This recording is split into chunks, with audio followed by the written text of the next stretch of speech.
All right, so what do we get from that? Well, Nancy Pearcey suggests we actually get 5 principles for analyzing worldviews from this section in Romans of how to look at how people approach the world, how they look at these evidences or events in the world or actions done by people. And so pretty much everything, again, actions result from thoughts, which result from how you would look at your world, which comes from a belief or an unbelief in God. And so she helps to identify 5 principles for analyzing worldviews.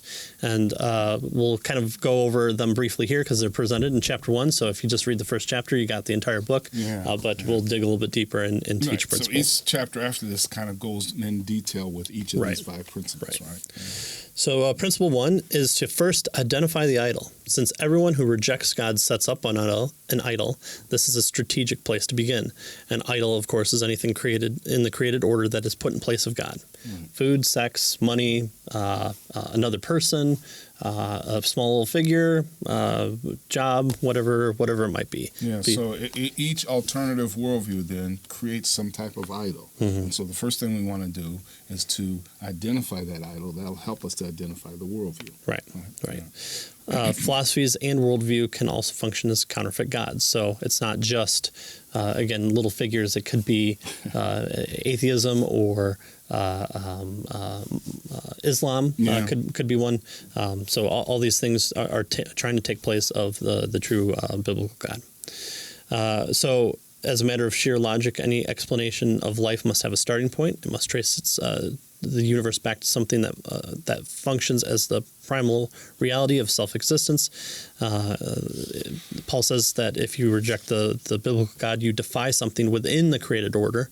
Those who do not honor the transcendent God beyond the cosmos must make a divinity out of some power principle inanimate within the cosmos. So they worship creation. So the question that each person really is asking is, what is ultimate reality? And if you don't make the true and the living God ultimate reality, you're going to make an idol, make something else ultimate reality, right? So what about matter? Can matter be, is matter part of the created order? Can matter be worshipped? Well, it's what materialism is. It's what kind of naturalism is in there as well.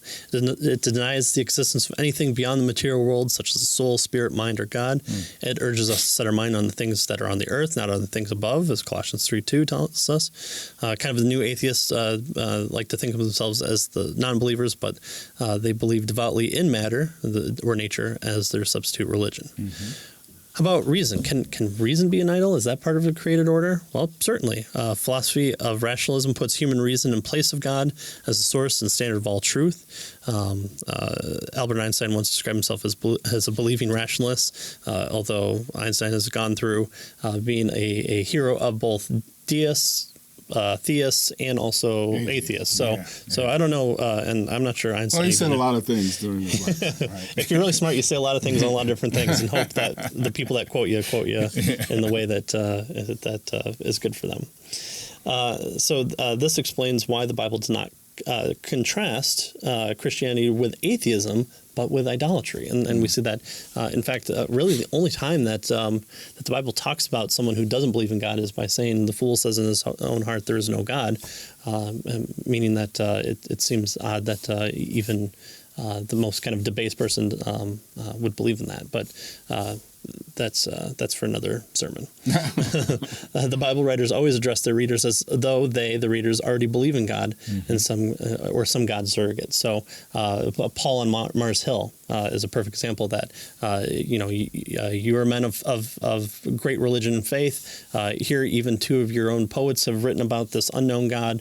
That's the one I want to show you. Yeah, what you worship in ignorance, I will show you. And so he does that, and within that, I want to say that this book does cover Mars Hill a little bit, because there's a point in there that talks about worldview that Paul brings up argumentation within there where he brings up that Jesus rose in bodily form, and for the Greeks that's just anathema. That's just something that they can't handle. So their worldview lets them look at what Paul is saying and completely rejects it, because they say, "Oh, the physical world, there's nothing good about it. We all have to be in this kind of spiritual ethos that we do." So humans have the tendency to look to some power or principle or person to make sense of life and give its meaning, and that constitutes their de facto religion, whether they use theological language or not.